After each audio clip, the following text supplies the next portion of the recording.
नमस्कार my YouTube family, मैं कुलबीर सिंह आज एक और नई वीडियो के साथ। जैसे कि आप सबको पता है, हम टैली के ऊपर वीडियोस बना रहे हैं और हमारी रेगुलर बेस पे वीडियोस भी आ रही है। तो आज हम अपनी वीडियो में बात करने वाले हैं फिक्स एसेट की एंट्री टैली के अंदर प्रैक्टिकली कैसे करें। तो हमें सबसे पहले ये समझना होगा कि फिक्स एसेट्स होती क्या है। आप देखिए, आप जब कोई बिजनेस स्टार्ट करते हैं तो आप दो चीज परचेज करके लाए। मान लीजिए एक लैपटॉप, और एक आपको जिस चीज का बिजनेस कर रहे हैं, लाइक एफएमसीजी का बिजनेस कर रहे हैं, कोई भी बिजनेस कर रहे हैं, तो आप उसके लिए प्रोडक्ट लेके आए। मान लीजिए, चलो क्लोथ्स का एग्जांपल ले लेते हैं। क्लोथ्स का बिजनेस किया तो आप बहुत सारे कपड़े लेके आए, ठीक है। तो यहाँ पर डिफरेंशिएट ये होगा कि जब आप एक क्लोथ्स को सेल करने के लिए लाए, वो आपके लिए हो जाता है स्टॉक। और कोई भी ऐसा प्रोडक्ट जो आप परचेज कर रहे हैं अपने बिजनेस के ऑपरेशंस में यूज करने के लिए, लाइक कि अपने बिजनेस में आप उसे यूज करेंगे, सेल करने के लिए नहीं, आप अपने लिए यूज करेंगे, अपने बिजनेस के ऑपरेशन वर्क में यूज करेंगे। लाइक जैसे आप अगर मैन्युफैक्चरिंग के अंदर है तो आप कोई मशीन परचेज करते हैं, तो मशीन आप सेल करने के लिए तो नहीं लाए, तो आप उससे रेवेन्यू जनरेट करने के लिए मैन्युफैक्चरिंग करेंगे। मैन्युफैक्चरिंग करेंगे तो आप उससे ऑपरेशन वर्क कर रहे हैं, आप उससे सेल जनरेट करेंगे, उससे जो प्रोडक्ट बनाएंगे फिर उससे आपकी सेल जनरेट होगी।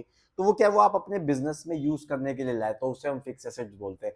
अब जो उस मशीन से जो प्रोडक्ट बन रहा है वो आपके लिए स्टॉक होगा, या उस स्टॉक को बनाने के लिए जो आप रॉ मटेरियल परचेज करके लाए वो आपके लिए स्टॉक है, वो फिक्स एसेट्स नहीं होगी, ठीक है। लाइक आपने अपने ऑफिस में कोई भी फर्नीचर वर्क कराया, आप कोई फर्नीचर्स लेके आए, लाइक टेबल, चेयर, या फिर आप लैपटॉप, कंप्यूटर, इलेक्ट्रिकल इक्विपमेंट लेके आए, तो वो सब आपके लिए एसेट्स है, क्योंकि आप वो अपने ऑफिस में यूज करेंगे, अपने बिजनेस में यूज करेंगे। तो आप उसको लॉन्ग टर्म के लिए लाए, ठीक है, शॉर्ट टर्म के लिए नहीं लाए। कोई ऐसा नहीं कि आप आज फिक्स एसेट्स आपने बनाई और आज लेके आए, कल आप उसको सेल कर दोगे, तो वो फिक्स एसेट्स नहीं मानी जाएगी। कम से कम 1 2 3 4 साल के लिए आप उसे यूज कर रहे हैं मिनिमम, तो तब वो मान जाएगा फिक्स एसेट्स आप यूज करें। ये नहीं कि आपने आज लाए कल बेच दिया तो इट्स नॉट फिक्स एसेट। तो ये चीज को समझे, स्टॉक और फिक्स एसेट्स में डिफरेंस समझे। तो आइए प्रैक्टिकली एंट्री कैसे करेंगे वो देखते हैं, ठीक है। तो ये हमारा गेटवे ऑफ टैली है। मैंने आपको हर वीडियो में बताया कि जब भी हमें कोई एंट्री करनी होती है टैली के अंदर प्रैक्टिकली, तो वो किसके अंदर होती है, वाउचर्स के अंदर। अब वाउचर्स की शॉर्टकट की क्या है, वी। अब वी प्रेस करेंगे, हम जो फिक्स एसेट्स की एंट्री जो करेंगे परचेज लेजर में ना करके जनरल में करेंगे, ठीक है। तो हम यहाँ पर बाय मतलब होता है डेबिट और टू मतलब होता है क्रेडिट। अब मान लीजिए मैंने अपने बिजनेस में फर्नीचर परचेज किया, टेबल, कुर्सी, मतलब हम उसको ऐसा नहीं अलग अलग, वो आप नीचे नरेशंस में डाल सकते हैं क्या क्या परचेज किया। हमने एक हेड बना दिया फर्नीचर का। अब टेबल, कुर्सी, चेयर, कुछ भी आप ले रहे हैं, अलमारी, एक्सवाइजेड, कुछ भी, तो वो सब आपके उसमें आ जाता है फर्नीचर में। तो हम यहाँ पर एक फर्नीचर का लेजर बनाएंगे। अब उस लेजर को किस अंडर हेड में रखना है ये भी बहुत इंपॉर्टेंट है, ठीक है। हम यहाँ पे ऑल्ट सी करेंगे शॉर्टकट की,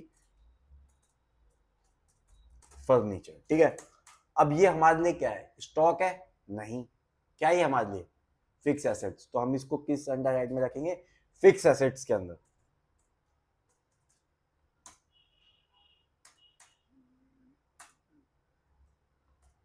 अब यहां पर आप HSN कोड डाल सकते हैं, यहाँ पर आप टैक्स रेट डाल सकते हैं 18% का।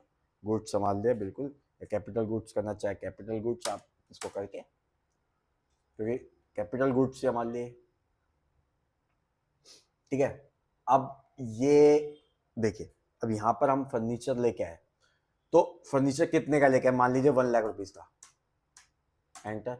अब यहाँ पर बाय करेंगे, हम इनपुट भी क्लेम करेंगे, तो सीजी, क्योंकि बिजनेस ऑपरेशन के लिए लेके आए, सीजीएसटी इनपुट 1,80,000 हो गया, 9,000, 9%। बाय में जाएंगे, SGST इनपुट कितना हो गया, 9,000। टू में अब हमने किससे परचेज किया है, मान लीजिए मैंने एक पार्टी बनाई है अरविंद के नाम से, अरविंद लिमिटेड से मैंने परचेज किया 1,18,000 का। हम इसको न्यू रेफरेंस कर देंगे, यहाँ पे 10 नंबर, यहाँ पर हम जो भी उसका इनवॉइस नंबर है वो डाल सकते हैं, अदरवाइज नहीं है तो एंटर एंटर एंटर एंटर। तो इस तरह से आप जनरल एंट्री में अपनी जो भी आपने फिक्स एसेट्स परचेज की है उसकी एंट्री आप कर सकते हैं। अब इसका हम इफेक्ट देखेंगे कि बैलेंस शीट में इसका इफेक्ट कहां पर आता है, देखते हैं। हम बैलेंस शीट में आए, बैलेंस शीट के अंदर देखिए फिक्स एसेट्स हेड में रखा था, हमने एंटर किया, एंटर। अभी आप ये देखिए फर्नीचर आपको ये दिख रहा होगा 1 लाख रुपीज का, क्योंकि हमने फर्नीचर 1 लाख का परचेज किया था, तो वो आपको अमाउंट दिखा रहा है। और हमने जो टैक्स इसके ऊपर लगाया था वो कहाँ पे जाएगा, वो हमारे लिए करंट लाइबिलिटीज में आ जाएगा, ड्यूटीज एंड टैक्सेस के अंदर आ जाएगा। एंटर करेंगे तो हमने क्या लगाया, सीजीएसटी और एसजीएसटी इनपुट लगाया, तो इनपुट आप ये देख रहे हैं डेबिट से आएगा। एंटर करेंगे, हमने एंटर। अब ये देखिए कौन सी पार्टी से परचेज किया था, अरविंद लिमिटेड से, तो सीजीएसटी 9000 और यहाँ पर एसजीएसटी अरविंद लिमिटेड से 9000, क्योंकि हम बिजनेस पर्पस के लिए यूज करें तो हम इसका इनपुट क्लेम करेंगे। ठीक है, ये इस तरीके से आप अपनी फिक्स एसेट्स की एंट्री टैली के अंदर प्रैक्टिकली कर सकते हैं।